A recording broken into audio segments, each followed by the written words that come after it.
l'évangile du temps de la fin avec Pasteur André Weshi. Bien-aimés du Seigneur Jésus-Christ dans le monde et à travers le Congo, que la paix et la miséricorde et la grâce vous soient données de la part de Dieu, notre Père, et du Seigneur Jésus-Christ, notre Sauveur. Le Seigneur Jésus-Christ, dont je suis serviteur, m'a confié un message sur Dieu regarde le cœur de l'homme. Mais bien avant d'écouter ce message, je vous invite à faire avec moi une courte prière. L'Éternel et Dieu des armées célestes, nous venons en ta présence en ce jour pour écouter ce message ô combien important sur le choix que tu portes sur les hommes en regardant leur cœur. Nous voulons, Seigneur, que tu nous donnes l'intelligence de comprendre cet enseignement pour que nous soyons tes préférés parmi les hommes sur la terre durant le temps qui nous reste à vivre sur cette terre des hommes. Au nom du Seigneur Jésus-Christ. Amen. Ce message se trouve dans le livre de 1 Samuel au chapitre 16, au verset 7, et puis le verset 11 et le verset 12.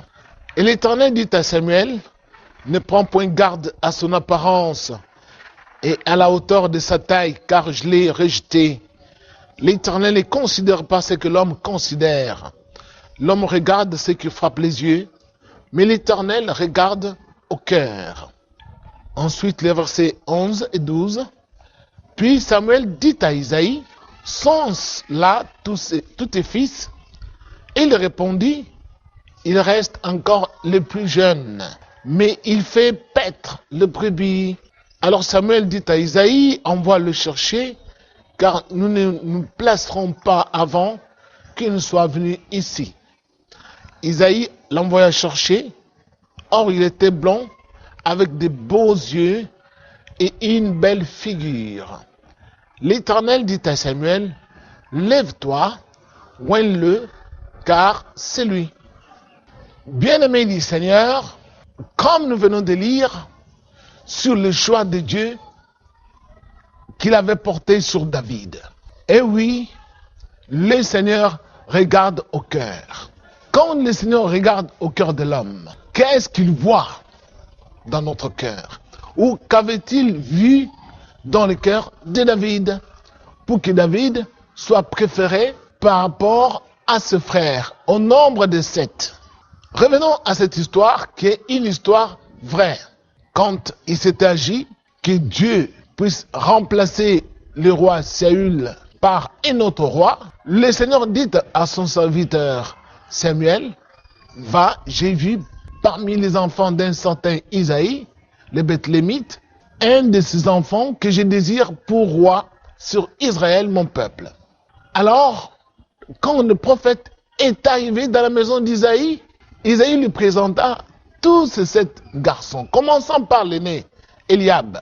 Dieu dit, ne prends point garde à son apparence, je l'ai rejeté, parce que quand le prophète avait vu Eliab, tellement il était géant et costaud, le prophète s'est exclamé, voici, loin de l'Éternel. Dieu dit, non, ne prends point garde à son apparence, parce que vous les hommes, vous regardez à l'apparence, tandis que moi, je regarde au cœur de l'homme. Isaïe présenta ensuite Abinadab, et lui aussi fut rejeté. Après Abinadab, Isaïe présenta Shama, lui aussi fut rejeté. Et on présenta les autres garçons au nombre de 4, et tous furent rejetés. Et alors, le prophète demanda à Isaïe, n'y a-t-il plus un autre? C'est alors que le papa dit, oui, il y a un autre, mais il est un berger, il est en brousse. Eh oui. Et le prophète dit, il faut l'envoyer chercher, on ne va pas se déplacer d'ici sans qu'on l'ait vu. Et quand David vint, le Seigneur dit à son serviteur, voici c'est lui, oigne-le. C'est alors que le prophète Samuel versa son huile sur David.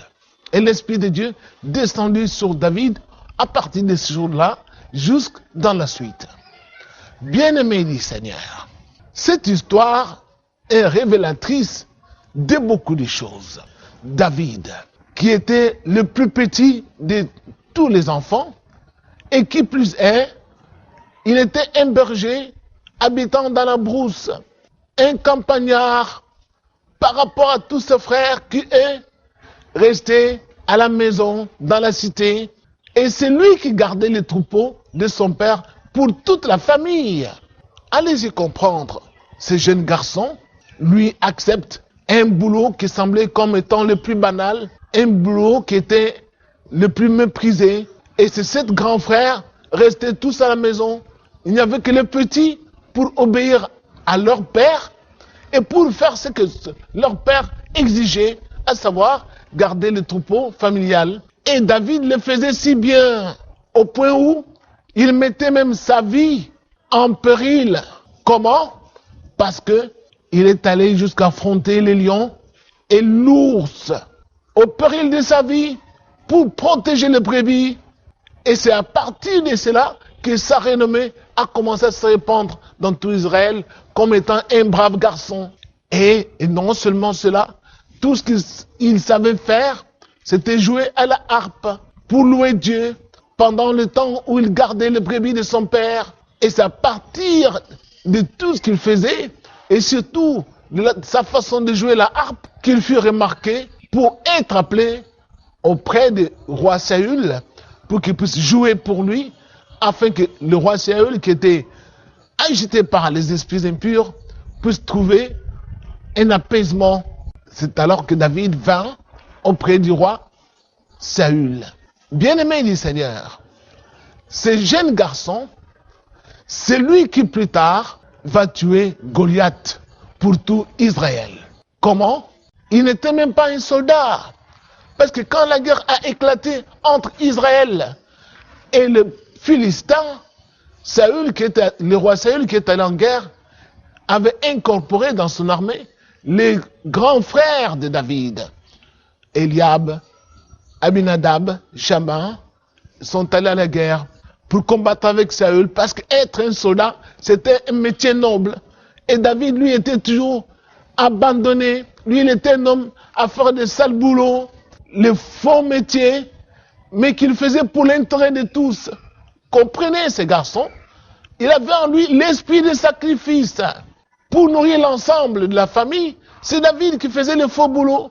Et même quand il est arrivé au front, envoyé par son père pour apporter des prévisions à son frère aîné Eliab, les pris en partie, lui disant: qu'est-ce que tu es venu faire ici? Je connais ton orgueil et ta malice, c'est pour voir la guerre. Oh là là! Tandis que David leur avait apporté des provisions. Et David, son frère finit par lui dire: il faut que tu retournes. À qui as-tu laissé ce peu de brebis? Donc David, lui, était condamné à être berger de la famille. Il ne pouvait ni être soldat, il ne pouvait ni habiter dans la cité, alors qu'il y avait d'autres frères qui étaient restés à la maison. Allez-y comprendre que ce jeune garçon, Dieu ne l'a pas choisi pour rien. C'était un homme à se sacrifier pour les autres. Il s'est sacrifié pour sa famille, il obéissait à son père. Et c'est ainsi que même pour affronter Goliath, David a dû aussi se sacrifier pour le reste d'Israël, pour tout le peuple. C'était un risque énorme d'affronter un Goliath qui stupéfiait tout le monde. Bien-aimé du Seigneur, c'est ainsi que David arriva à triompher de Goliath grâce à l'aide du Seigneur. Et vous devez savoir que nous tous, de la même façon, nous devons imiter l'exemple de cet homme. Qu'est-ce que Dieu avait mis dans son cœur? Dieu avait vu l'esprit de sacrifice. Être au service des autres. Ne pas chercher son intérêt, mais être celui qui sert. Christ est arrivé à donner cet exemple à ses disciples.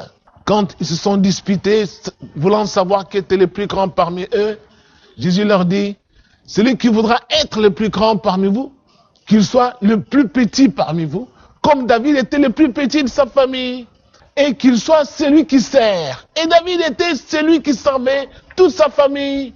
Et c'est alors que Dieu l'a perçu. Dieu dit: j'ai vu parmi les fils d'Ésaïe celui que je désire pour roi. Qu'est-ce que Dieu avait vu en David? L'esprit de sacrifice pour les autres.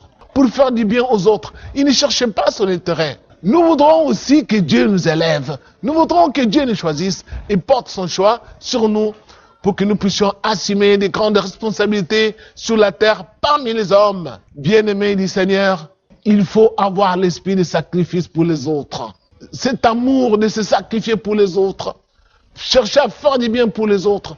Parce que notre élévation ne viendra pas des hommes, mais c'est Dieu qui va nous repérer et c'est Dieu qui va nous choisir.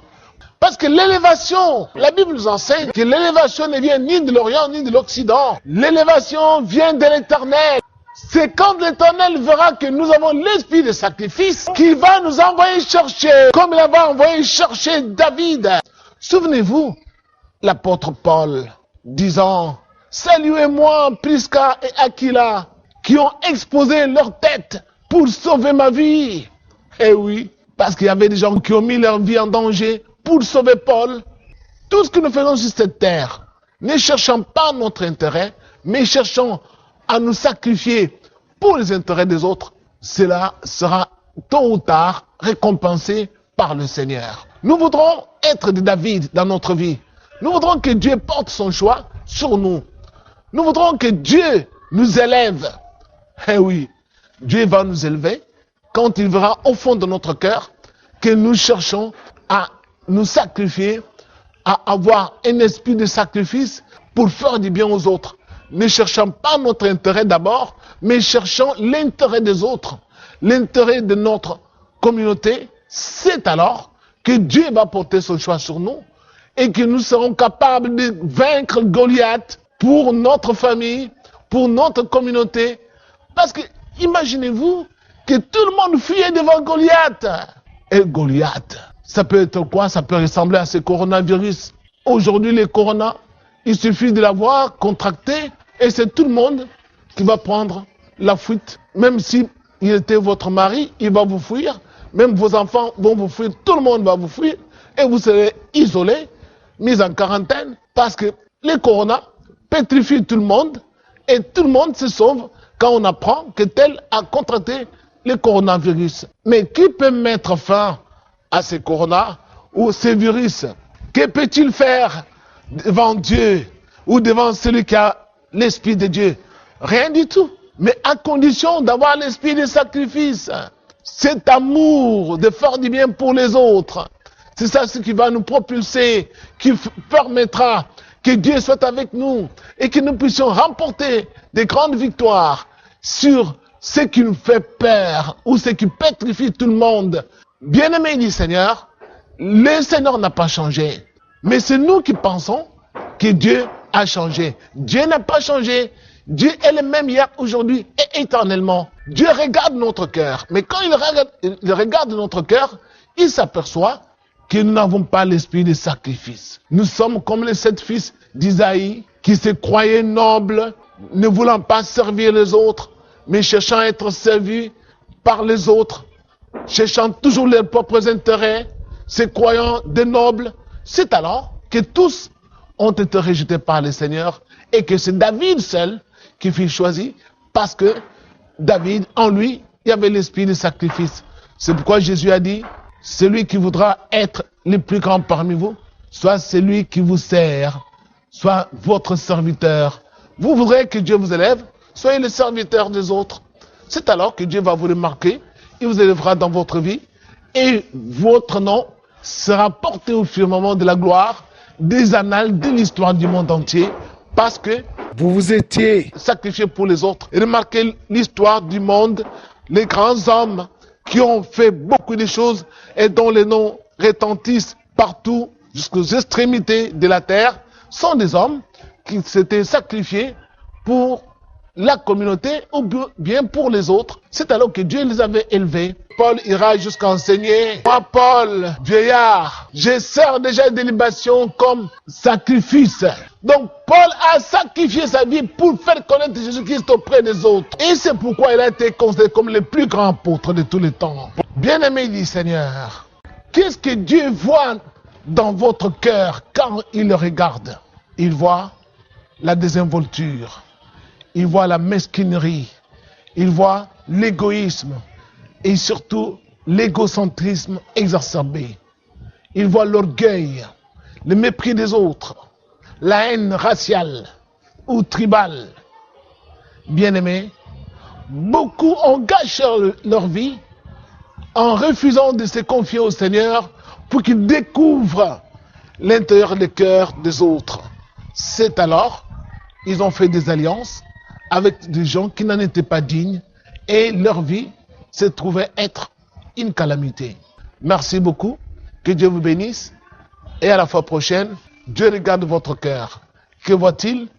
À vous de répondre. Dis-moi, Jésus. Dis-moi, Jésus.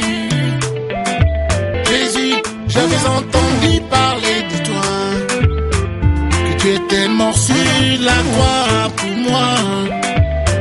Lazare, sors. Lazare, sors.